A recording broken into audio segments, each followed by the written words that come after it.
इसमें हम आपको कल बताया था कि मानवीय करुणा की दिव्य चमक, इसमें सर्वेश्वर दयाल सक्सेना जी का लिखा हुआ है। और ये जो हैं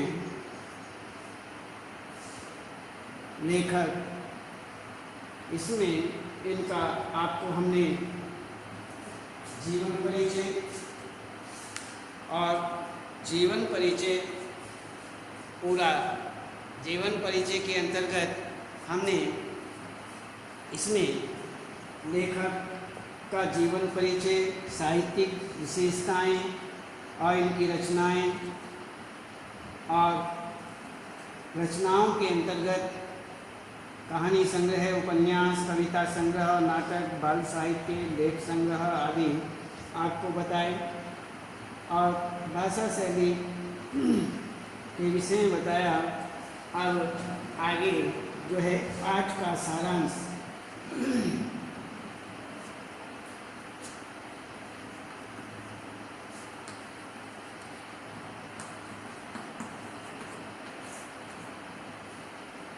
पाठ सारांश आपको बताएंगे। ये यहाँ पर शीर्षकों के माध्यम से है। सबसे पहले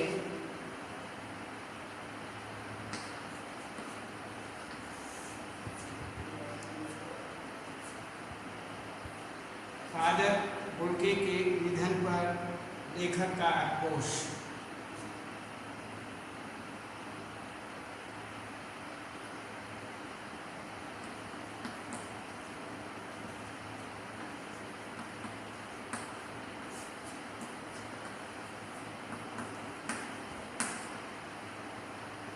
दोबारा फिर लिख देते हैं, वैसे हमने कल लिख करके आपको बताया था।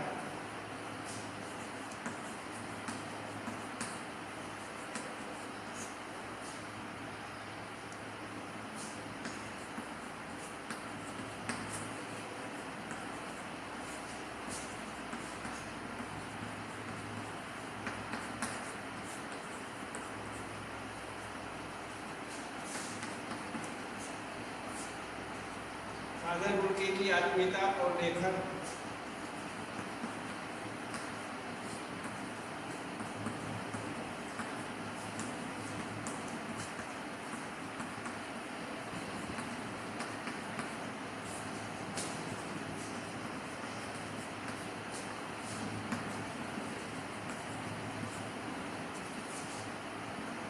फादर बुल्के का परिवार।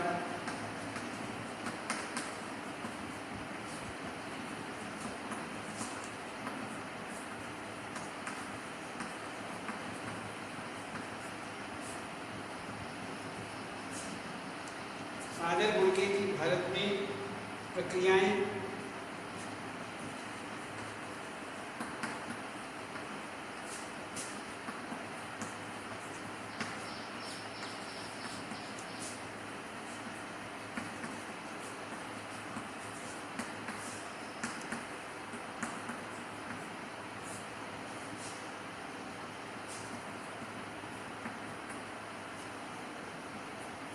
संकल्प में सन्यासी फादर बुल्के।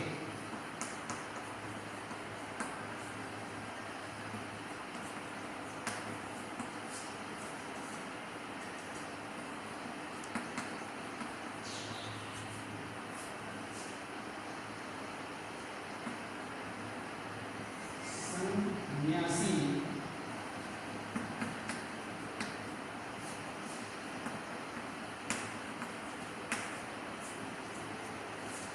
फादर बुल्के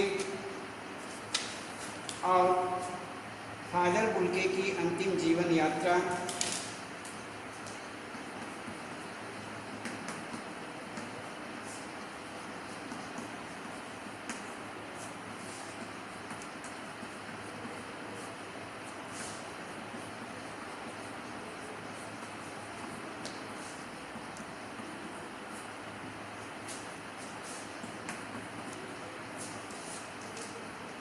लेखक की सोच।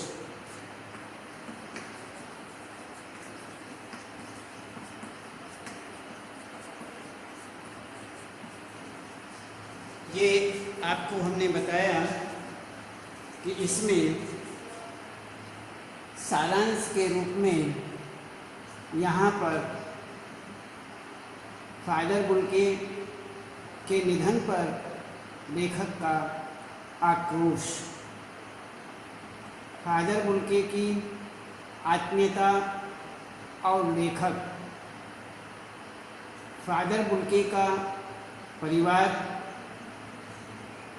फादर बुल्के की भारत में प्रक्रियाएं, संकल्प में सन्यासी फादर बुल्के, फादर बुल्के की अंतिम यात्रा,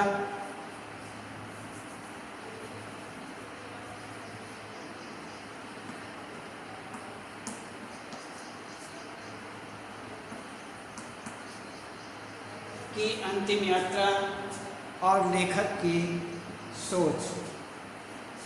यहाँ पर ये शीर्षक हैं।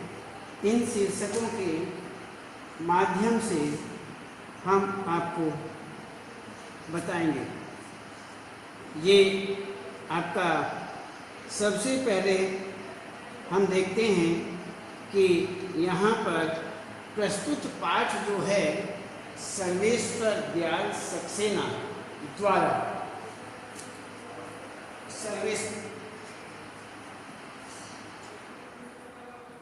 ये सर्वेश्वर दयाल सक्सेना द्वारा यहाँ पर ये लिखा गया है और इसमें ये लिखित उच्च कोटि का संस्मरण माना जाता है, उच्च कोटि का। तो यहाँ पर ये उच्च कोटि का संस्करण है और इसमें जिसमें फादर जो हैं कामिल बुल्के की चारित्रिक और व्यवहारिक विशेषताएं यहाँ पर वर्णित की गई हैं कि चारित्रिक विशेषताएं और व्यवहारिक विशेषताएं जो हैं उनकी यहाँ पर बताई गई हैं, इसमें वर्णित की गई हैं। और बेल्जियम में जन्मे फादर बुल्के, यह बेल्जियम के रहने वाले थे। बेल्जियम में ही इनका जन्म हुआ और ये वहाँ के जन्मे थे और फादर बुल्के ऐसी भूमि से भारत आए जो गिरजाघरों, पादरियों, धर्मगुरुओं और संतों की पावन भूमि कही जाती है। और उन्होंने भारत आने के बाद से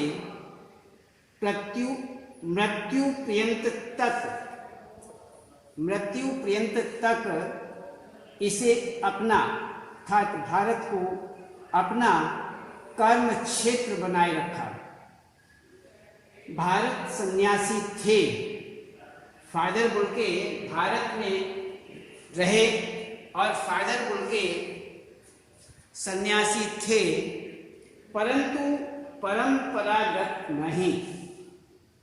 ये सन्यासी का ही कार्य करते थे, सन्यासी का ही व्यवहार करते थे, सन्यासी का ही चरित्र उनमें था, लेकिन परंपरागत नहीं। वो सन्यासी थे लेकिन परंपरागत नहीं। लेखक और फादर के संबंधों की झलक हमें इस संस्करण में मिलती है, संस्मरण में मिलती है।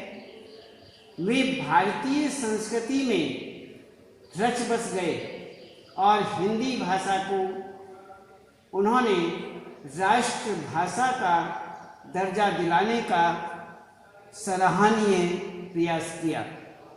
उन्होंने हर तरह से प्रयास किया हिंदी भाषा को हर प्रकार से, भारतीय संस्कृति में वो यहाँ इतने रच बस गए थे, इतने घुल मिल गए थे कि उन्होंने हिंदी भाषा को राष्ट्रभाषा का दर्जा दिलाने का सराहनीय प्रयास किया। अब हम इसमें यह देखते हैं कि सबसे पहले फादर बुल्के के निधन पर लेखक का आक्रोश के विषय में यहाँ पर क्या कहा गया है कि लेखक फादर बुल्के के निधन पर अफसोस करते हुए ईश्वर से प्रश्न करता है कि जिसके रगों में मिठास भरे अमृत के अतिरिक्त और कुछ नहीं था, उसके लिए ईश्वर ने ऐसा जहर का विधान क्यों किया।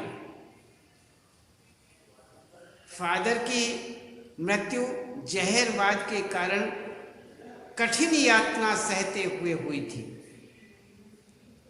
जिसने इतनी ममता, इतना अपनत्व इस साधु में अपने प्रिय जन के प्रति भरा था, उसने फिर ऐसे साधु के लिए ऐसी यातना भरी मौत क्यों दी।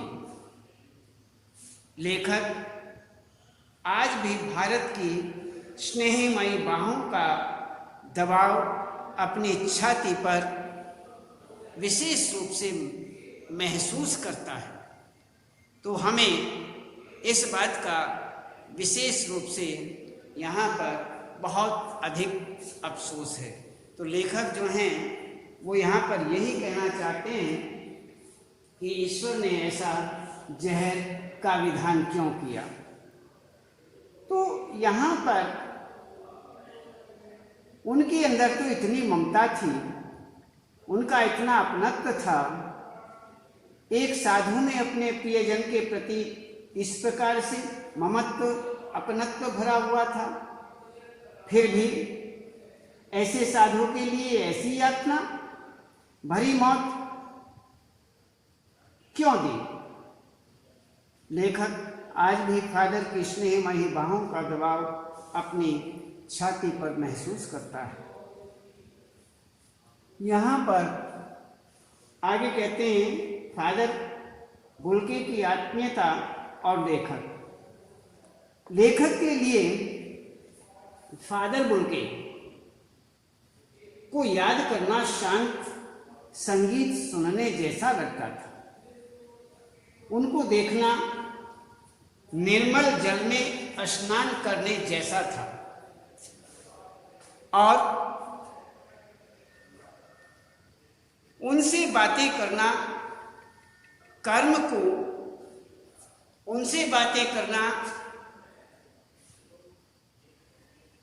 को संकल्प से भरने जैसा था। लेखक स्मृतियों में डूब जाता है।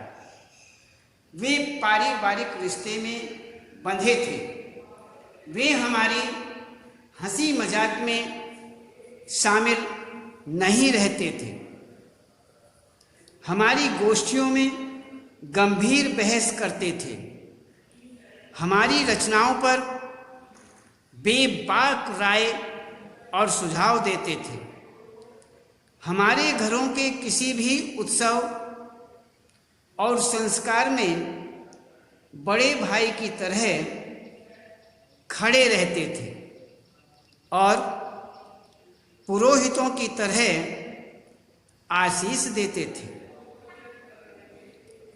तो इसी प्रकार से लेखक ने उन्हें कभी क्रोध में नहीं देखा, अपितु सदैव ममता और प्यार से लबालब झलकता महसूस किया। उन्हें देखकर लेखक के मन में यह जिज्ञासा सदैव बनी रही कि बेल्जियम में इंजीनियरिंग के अंतिम वर्ष में पहुंचकर फादर बुल्के के मन में सन्यासी बनने की इच्छा कैसे जाग गई, जबकि उनका भरा पूरा घर था। अचानक ऐसा क्या हुआ कि बेल्जियम में यह इंजीनियरिंग के अंतिम वर्ष में थे और अंतिम वर्ष में पहुंच करके फादर बुल्के के मन में अचानक आया कि मैं सन्यासी बनूंगा, और सन्यासी बनने की इच्छा किस प्रकार से जागृत हो गई, जबकि उनका पूरा परिवार था, बहुत बड़ा परिवार था, भरा पूरा परिवार था, फिर भी ऐसा क्यों हुआ। तो इसमें इस प्रकार से फादर बुल्के जो हैं उनकी आत्मीयता और लेखक इस प्रकार से उनकी आत्मीयता के संबंध में बताते हैं। आगे कहते हैं फादर बुल्के का परिवार। फादर बुल्के का परिवार लेखक प्रायः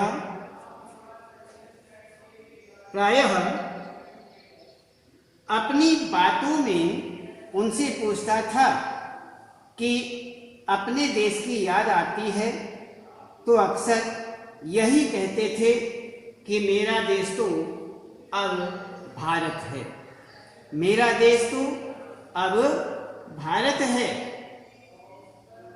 हाँ, जन्मभूमि रेम्स चैपल की याद आती है। जन्मभूमि रेम्स चैपल की याद आती है, माँ की बहुत याद आती है, माँ की बहुत याद आती है। वे अक्सर माँ की स्मृति में डूब जाते थे। माँ की चिट्ठियाँ उनके पास आया करती थी, जिन्हें अपने मित्र डॉक्टर रघुवंश को दिखाया करते थे। उनका पिता और भाइयों के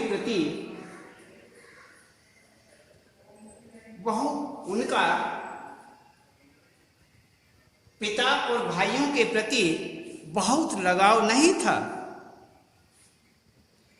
पिता व्यवसायी थे, एक भाई पादरी हो गया था, एक भाई काम करता था, अन्य काम करता था, एक बहन थी जो सख्त और जिद्दी थी।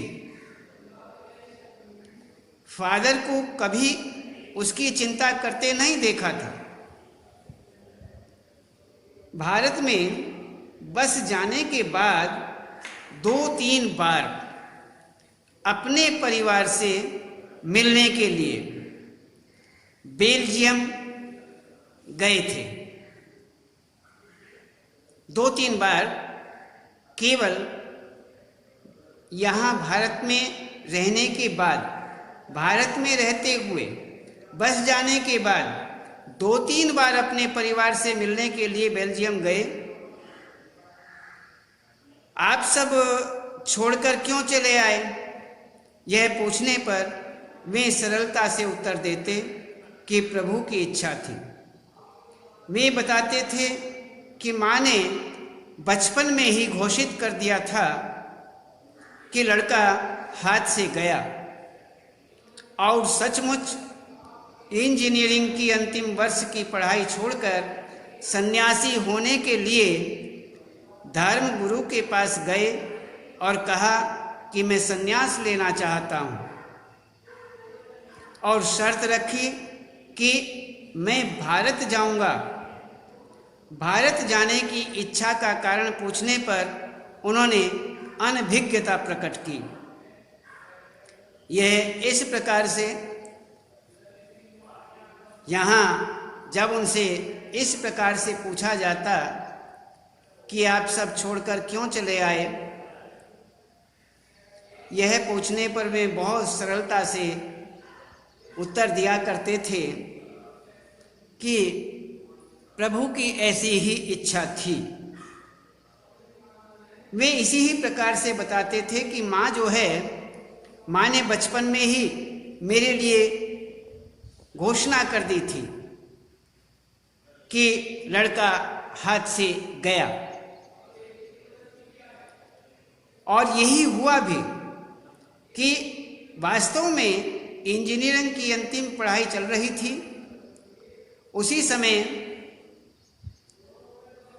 पढ़ाई छोड़कर सन्यासी होने के लिए धर्मगुरु के पास गया और कहा कि मैं सन्यास लेना चाहता हूँ, और शर्त ये रखी कि मैं भारत जाऊंगा, और भारत जाने की इच्छा का कारण पूछने पर उन्होंने अनभिज्ञता प्रकट की। इस प्रकार से यहाँ पर फादर बुल्के का परिवार रहा। अब बताते हैं कि फादर बुल्के की भारत में प्रक्रियाएं। फादर बुल्के ने भारत में आकर जेसुइट संघ में धर्माचार्य की पढ़ाई शुरू की। 9-10 वर्ष दार्जिलिंग में पढ़ते रहे, कोलकाता से बीए और इलाहाबाद से एमए किया। प्रयाग विश्वविद्यालय के हिंदी विभाग में रहकर सन 1950 ईस्वी में रामकथा, उत्पत्ति और विकास शोध प्रबंध पूरा किया। मातरलिंग के प्रसिद्ध नाटक ब्लू बर्ड का रूपांतर नील पंछी के नाम से किया। सेंट जेवियर्स कॉलेज रांची में हिंदी तथा संस्कृत विभाग के विभागाध्यक्ष रहे, और यहीं उन्होंने अंग्रेजी हिंदी शब्दकोश तैयार किया और बाइबल का अनुवाद भी किया। वहीं बीमार पड़े, पटना से दिल्ली आए और 47 वर्ष भारत में रहकर 73 वर्ष की जिंदगी जीकर चले गए। इस प्रकार इनका ये जीवन रहा। एक सन्यासी की तरह वह जीवन उन्होंने बिताया। इसी प्रकार से यहाँ पर संकल्प से सन्यासी फादर बुल्के कहते हैं कि फादर बुल्के कभी संकल्प से सन्यासी लगते थे तो कभी मन से सन्यासी। इस प्रकार के थे फादर बुल्के। कभी फादर बुल्के संकल्प से सन्यासी लगते तो कभी मन से सन्यासी लगते। एक बार रिश्ता बनाकर तोड़ना उनके स्वभाव में नहीं था कि यदि उन्होंने किसी से रिश्ता बना लिया, किसी के संबंध में जान गए, परिचय हो गया, तो उसे वो तोड़ते नहीं थे। 10 साल बाद मिलने पर भी वही पुराने अपनत्व की गंध आती थी। वे जब भी दिल्ली आते तो गर्मी, सर्दी, बरसात झेलकर और खोज कर जरूर मिलने आते थे।